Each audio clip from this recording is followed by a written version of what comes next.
Foreign culture కు పబ్బులు అడ్డాలుగా మారుతున్నాయి. హైదరాబాద్, సైబరాబాద్ లో ఈ పబ్ కల్చర్ యువతను మత్తులో ముంచేస్తోంది.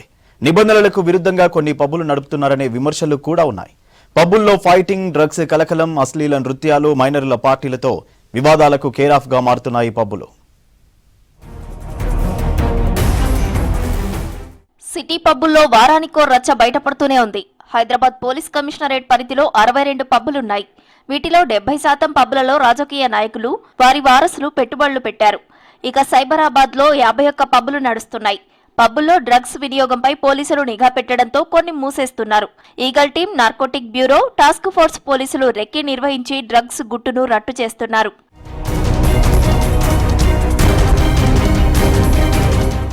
గంజాయి, డ్రగ్స్ వ్యాపారం సప్లైపై నిఘా పెంచింది నార్కోటిక్ బ్యూరో. రాష్ట్రంలోని పబ్బులు, బార్లలో డ్రగ్స్ వినియోగంపై దృష్టి పెట్టి పట్టుకుంటున్నారు. ఇప్పటికే కొన్ని పబ్లకు మల్లాడు డ్రగ్స్ కేసుతో లింకులున్నట్టు గుర్తించి ఆ పబ్లకు నోటీసులు ఇచ్చారు. గ్రేటర్ హైదరాబాద్లోని పబ్ల యజమానులకు డ్రగ్స్ సరఫరాను ప్రోత్సహించవద్దని ఆదేశించారు పోలీసులు.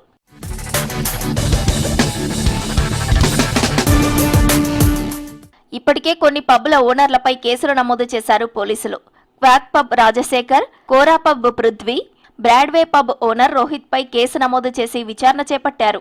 ఈ ముగ్గురు పబ్ యజమానులతో కలిసి డ్రగ్స్ పార్టీలు నిర్వహించినట్లు మల్లాడు రెస్టారెంట్ సూర్య కన్వెన్షన్ రిపోర్టులో చెప్పాడు. మరో 4 పబ్ల యజమానుల పాత్రపై ఈగల్ టీం విచారణ జరుపుతోంది. Prism, farm, birds box, black 22, వాక్కోరా, బ్రాడ్వే పబ్లు పార్టీలు ఇస్తున్నట్లు ఈగల్ టీం విచారణలో తేలింది.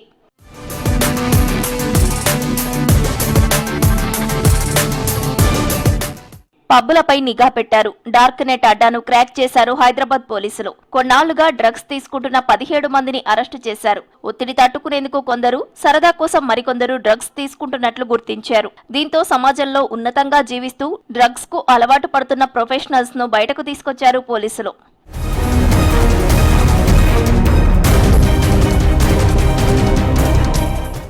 ఆంధ్ర, ఒడిశా సరిహద్దు నుంచి తెలంగాణలోకి గంజాయి తరలిస్తున్నట్టు గుర్తించారు పోలీసులు. ఖమ్మం నుంచి హైదరాబాద్ శివార్లోని ఓఆర్ఆర్ వరకు దాడులు ముమ్మరం చేశారు పోలీస్, ఎక్సైజ్ అధికారులు. అంతర్జాతీయ స్థాయిలో డ్రగ్ కింగ్ పిన్ తో నేరుగా సంబంధాలున్న టోనీ అనే నైజీరియన్ ను ముంబైలో అరెస్టు చేసి హైదరాబాద్ కు తీసుకొచ్చారు తెలంగాణ పోలీసులు.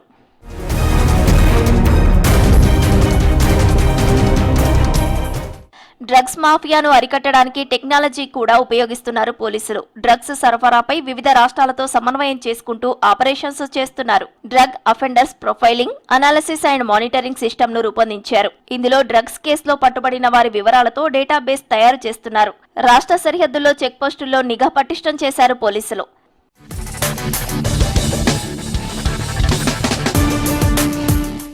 ప్రభుత్వ ఆదేశాలతో నగరంలో డ్రగ్స్ ను నియంత్రిస్తున్నారు పోలీసులు. పబ్బులకు డ్రగ్స్ వచ్చే నెట్వర్క్ ను ఛేదిస్తామన్నారు. డ్రగ్స్ వినియోగిస్తే కఠిన చర్యలు తీసుకుంటామని హెచ్చరిస్తున్నారు పోలీసులు.